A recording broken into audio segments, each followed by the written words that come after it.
I'm here with the one and only Holly Berube, also soon to be Holly Hibbert. Yes, because we're Yes. getting married. Yes, My we are. emotional intelligence queen. What is happening, girl? Tell me what is good in your life. Oh, goodness. What a great question to start with. What is good in my life? My family is doing really well. Getting married is very exciting. This is my second marriage in my life, and I was single for about, I don't know, 7 or 8 years before this relationship came to be. So there's that. I have a 9-year-old as a result of this relationship. So I'm getting to finally play mom to a girl, be a mom of a girl. So that's super exciting. This pivot in my career is super exciting of working with parents of teenagers and young adults and the passion being lit up in me. That has been a feeling that I haven't had for a little bit of a season. So that feels really good too. Yeah, isn't that interesting? I think that's it's so important what you just said that is, but you are taking the time to listen to those inner whispers and maybe know, okay, perhaps it's time to pivot because we should always feel that sort of excitement, those goosebumps, that when you start talking really fast because you get so excited about what you're doing, Yes. sometimes we get too flat. And when I always say, if you're flat, maybe start really asking some tough questions. Perhaps it's time to redirect. So, one of the things that I really wanted to talk with you about today is aside from your business, I just really want to know the essence of you, Holly. I see Mm. you on online on LinkedIn. You do such a great job. You come off as so authentic, and I believe you so much when I hear your messages. But what exactly do you stand for and what do you believe in? Thank you so much for that. I received that. And I think what I believe in is authenticity. And it's tempting to say I believe in transparency, although I think there's a distinction to be made between authenticity and transparency. Authenticity to me is expressing a point of view, a new perspective. It's new to people because it's my perspective and no one is me. And I think that authenticity, unlike transparency, also requires me to implement boundaries. This is what I am willing to share. This is what I am not willing to share. And meeting myself in the middle of how ready am I to deliver this message. So I believe in authenticity. And in order for that to happen, I also believe in creating a safe emotional and psychological space for people to show up in that way and be authentic. And so that happens by creating cultures in families and in the workplace where emotional intelligence is honored, encouraged, has it's revered. It's an aim, it's a goal, and I think that really sums it up. I think in a nutshell. There's so many other things too: compassion, kindness, honesty, passion, and at the root of it, it's am I really living and expressing authentically who I am, what I believe in, and the difference I believe I can make. Yeah, and we were just talking offline a little bit before we got on, and we were talking about that disconnect of wanting to come through this way and how sometimes that rawness can maybe put people off, not uncomfortable, but I feel I'm a blogger, and when I blog about things that aren't, I guess, what people are like, why are you sharing your personal messiness with us? I said, because from that, I feel like I'm my honest self. This is where I'm at. And it's not always unicorns and rainbows. And there are times when I do struggle. So sharing that and putting it on the world and connecting with others, it really helps me. So I'm curious, Holly, you are who you are today, but there's a story there. You didn't just get here. Can you share a little bit about how you got to this point where emotional intelligence, by the way, explain that because that's a very heightened awareness Hmm. to be in, and not only to be mindful of it, but to also coach others on it. Yeah. Thank you for asking me to define it. Emotional intelligence encompasses different categories of how we interact with others in our life and how we interact with ourselves. And so the categories of emotional intelligence include things like my self awareness. How much do I notice my thoughts, my feelings, my emotions? Social awareness, what that encompasses is, am I noticing other people's thoughts, emotions, and feelings? Emotional intelligence is also how we build and nurture and maintain our relationships. So anything relationship focused is emotional intelligence related. Communication is another facet of emotional intelligence. Do we ask for what we want and what we need? Do we even know what we want and what we need?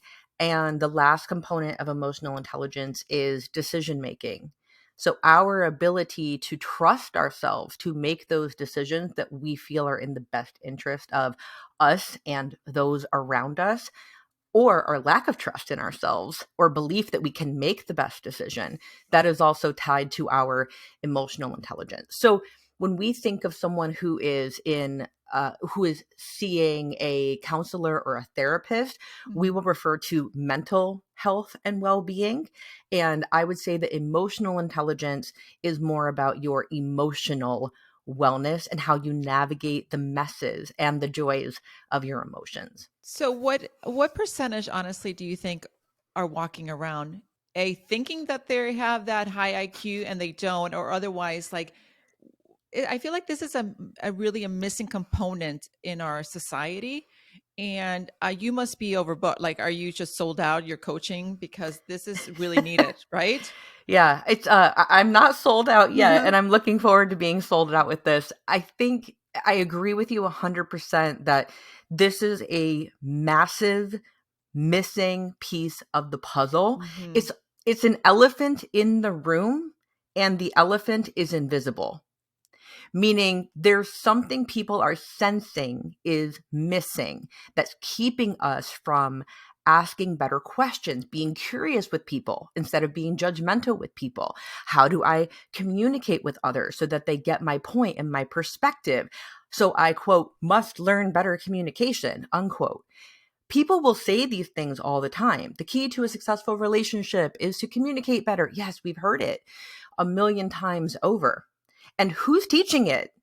Like who's teach and that is where I come in. That is where this need has come up is people know they want that elephant. They want to be able to do that thing, but we don't have the language to describe what it is we're looking for. And that is, yeah. So I think the majority of the population is walking around. And I also want to make a distinction between someone's IQ and their EQ. An IQ is our intellectual quotient. It has to do with how academically intelligent that we are. Our EQ is our emotional quotient, and they're not related. Something Hmm. I've discovered by putting content out is when I say emotional intelligence, there is pushback. The same people in one sentence who are saying communication is the key, being kind to one another is the key, in another post, I can say emotional intelligence, and the same folks are pushing back and saying, I'm really smart. I should be able to do this. And so I have to shake myself and Uh-huh. remind myself, Holly, not everyone knows that your intellectual intelligence and your emotional intelligence, your IQ and your EQ are not the same thing. So we can make ourselves smarter and more educated in our IQ, but in our emotional quotient, can we implement it? Do we know how to use it? Do we feel psychologically and emotionally safe enough to practice it? And I want to tell people flat out, if you lack emotional intelligence, it doesn't mean you're dumb. Yeah. You're probably actually really smart because you are searching for what's that feeling that's in the room that I just can't place my finger on.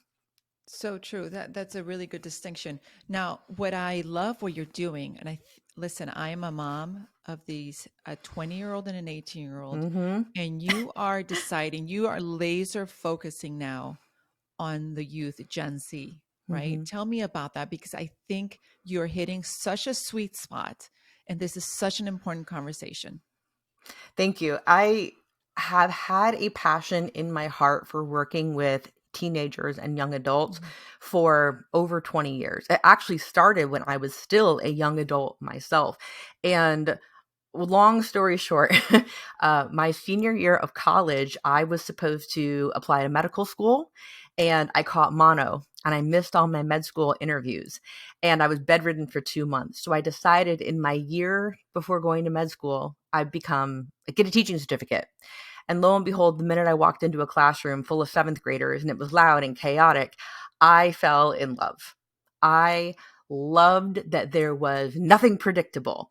I loved that it was a consistent challenge. I loved watching how these young people worked with one another or didn't. And it was a consistent puzzle of how do I get them to see eye to eye and understand one another, even if they don't relate to one another?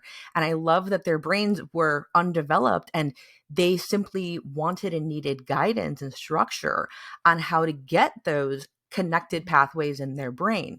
So I went into teaching, and my background is in secondary science education. I taught middle school and high school science for 10 years and left teaching public education in 2014 to pursue coaching because simply I wanted to make a bigger impact using the same mentorship and coaching. And so over Okay. the years, I've coached on relationships, and now I've come full circle as I've shifted in my life from the single life and helping single people and marital issues and helping people work through that.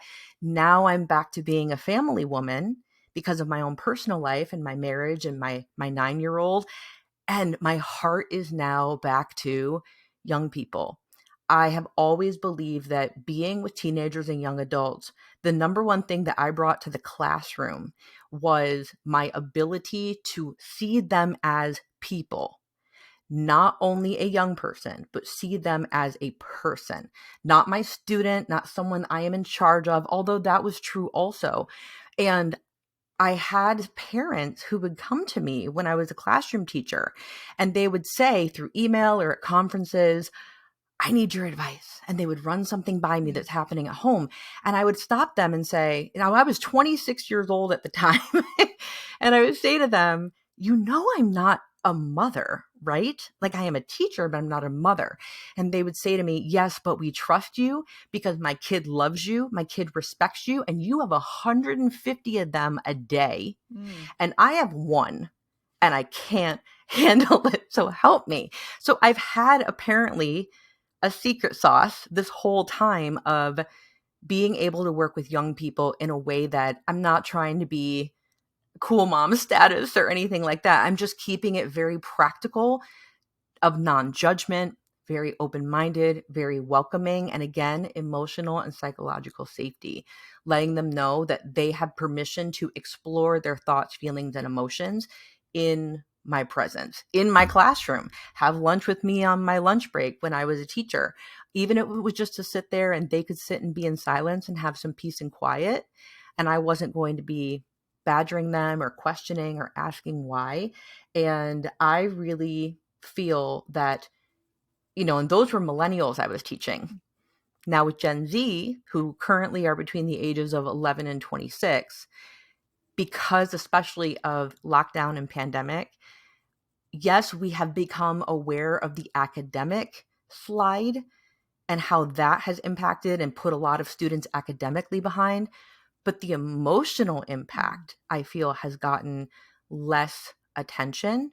And now that we're almost 3 years out from that happening, I am afraid that parents and educators, yeah, they might have it in their face day to day, but I think it can be so easy to allow the world and the narrative to tell us everything's fine. Everything's back to normal. Just go. And they don't have a quote normal to go back to. So that's where I come in. And that's why I'm so passionate about this work. Oh, it's so needed. And I agree with you. I see it with my own boys. They do lack something of, as much as I try to work with them, the reality is that they hide behind their phones and they do not know how to interact in the world face to face, human to human. It is something that is missing, and it's maybe they're not in touch with their feelings. They're not. I'm not. I'm just glad you're there and you're going to sort it out because it's needed. So bravo to you. We want to inspire women. We want to ignite that little passion project. And so many women, we feel, are just really going through the motions and not really fully living their fullest selves. And when we say this, I'm always careful because I am never disrespecting women who are deciding that they are stay-at-home moms. I think that's a beautiful thing. I have never want people to you know to get divorced and leave, nothing crazy. I'm always just asking, can we stop to ask, can we add ourselves to the very long to-do list and add ourselves to that and say, what is it that I want? What is it that I need? How do I want to feel today? And just answering those questions to ignite that little passion that perhaps lies in you. So, what Mm. do you say to women, Holly, as you are navigating through? And a lot of these moms you're working with now is what do you think that they need to hear? First of all, I think that it's important that women start to give verbal permission slip to one another to talk about what we need and what we want. It is okay to say, this is what I need in the moment. This is what I want in the moment. And unfortunately, societally, women have played such a strong force and at times have had to sacrifice that the softer persona that has needs and has wants in order to put forward this persona of strength. I have it under control, everything is great, don't let them see you cry, all Mm-hmm. of the things. It's almost well, okay, so that's the first thing, is to give permission to other women to talk about what they need and what they want. And the easiest way to do that is in our everyday conversations, ask each other, Mm. what do you need right now? What do you want right now? I cannot even begin to describe the number of times I have had hardships in the last couple of years. And two of my closest girlfriends, when I go to them and open up and vent about something, they will consistently ask me, and I do the same for them, what do you need right now? And sometimes it is a question I can answer right away because I've thought about it. But most of the time, it checks me right out of those emotions for a moment and has me answer the question for myself. And it stops that internal cycle and dialogue of help, I'm stuck, I'm frustrated, I'm sad, I don't know what to do, I'm incapable, whatever the thoughts are internally. So that's the first component, is asking each other that. And the second thing I would say is for us as women to become more skilled than ever in our vocabulary we use to describe our thoughts, our feelings, and our emotions. This is what's going to help us raise our young people. This is what's going to help us in our relationships. So here's what I mean by knowing your vocabulary when it comes to emotions. Brene Brown put a great book out less than 2 years ago called Atlas of the Heart. An Atlas of the Heart serves as a reference book that describes different vocabulary that we can be using to talk about how I feel, what I want, what I need, how I'm thinking. And oftentimes people can be asked, how do you feel about something? And they say, I don't know. It's not that they don't know, it's that they don't have the words for it. And so in her book, she talks about research shows that the majority of people only describe their emotions as happy, sad, or angry. And it's not because they only experience happiness, sadness, and anger. It's because they don't have the words for it. So part of my mission is to increase that emotional literacy. Mm. So in her book, she lays out term by term, what does it mean to experience sadness or to experience joy or elation as compared to happiness? And those 72 common terms that are used in therapy and counseling sessions, that's a good place to start. Increasing the vocabulary. And when we are with our young people, with our family, and we ask someone, how do you feel? What do you want? What do you need? And they go, I don't know. Maybe a great backup question is, do you think you don't know, or do you think you just don't know the word for it? And when I ask my teenage clients that, and when I ask their moms or some dads that question, 9 times out of 10, it's, I don't have the word for it. So I ask them to try to describe it using some other sensory. I will ask them something like, well, what do you think it looks like, the feeling that you're feeling? So focus on the sight. What do you think it sounds like? Oh, it sounds like a freight train. It sounds like a river that's going over a waterfall. What does it look like? What does it sound like?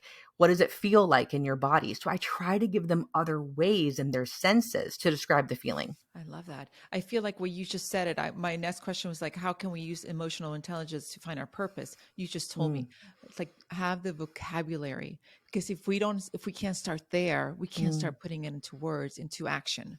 So mm-hmm. that's really beautiful. Now, so if you could leave like our listeners with a little nugget of wisdom like one piece that what everyone's going to remember you for the ladies listening, what is it? I had one ready to go, and now Yeah. I need to give two. And it's going to Okay, be really go. quick, I promise. Go. Number one, purpose and calling are not the Uh-huh. same thing. If you are searching for your purpose, sometimes purpose can feel so big because purpose is, why are you here living the life that you are living? What is that? However, we are all evolving individuals every single time. Some of us are not the same person we were 6 months ago, 6 years ago, 6 decades ago. And so give yourself permission to keep uncovering your purpose and know that with every season of your life, you're calling in a different season. Your calling, the way you express your purpose, may look different. But at the root of it, your purpose will be a seamless string all the way. So focus on the calling of the season. And the second piece of advice I would give is to trust yourself that you are more resourceful than you think. You are intelligent enough to look it up and Google it. You are resourceful enough to meet the people you need to meet, to get the advice that you need to get. It is all out there waiting for you to go discover it, and you are fully capable of seeking out and receiving the help, support, advice that you need to nail down your season's calling and take an action step. Oh, I love that. I love that because for so many of our listeners and so much of the feedback, we get like, well, we don't even know where to start. We don't know how to do this. But you just said is like, we all Mm. do have the power. And as simple as what to your point, like Google it, you can start. It's all there and for the taking. Well, listen, Holly, I could talk to you forever, and I'm definitely going to have you back because I feel like we just barely touch on things. I mean, I could sit and talk with just one of your responses. I could spend hours and hours unpacking. So thank you so much for being here and shedding some of your wisdom with us. But before we take off, please tell people how can they work with you? Where do they find you? Thank you for having me. This Yeah. has been, Yeah. oh my gosh, I'm excited to come back and do more. Yes. The easiest way to get in touch with me is through my website, hollyberby.com/connect. Okay. That is going to take them to part of my website that has all of my links to Facebook, Instagram, TikTok, YouTube. I have made thousands of videos, short form, long form, over the years. Also, it'll also guide them to my free Facebook group for parents of teens and young adults called the Holly Berube Podcast Insiders. And also by going to that page, they can download a free gift that I've created. It's a PDF download called 10 Ways to Help Your Teenager Build Resilience and Emotional Intelligence. I need Not that that. anyone needs that. Yeah. So Hello. hollyberby.com/connect. It's just the spelling of my name. Okay, that is great. And we're going to put everything on the show notes for sure. And Holly, before we take off, we like to sign off the show with a final shout out. So go at it.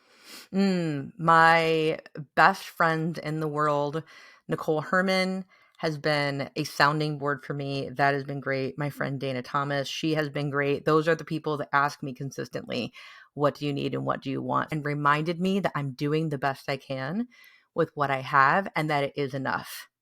That has been very, very supportive to hear that from other human beings. That's beautiful. Okay, well, my shout out this week is to you, Holly. I mean, Oh, it's been I don't do this all the time, I'm going to tell you, but you've really said some things that really resonated with me. And I just feel like the work you're doing with teenagers is so important and so critical. Mamas out there, look up Holly. Girls, you know we need this help. Don't even try to pretend we don't because we do. It takes a community, it takes a village, and you are leading the way. So I really appreciate the work you're doing. So thank you so much.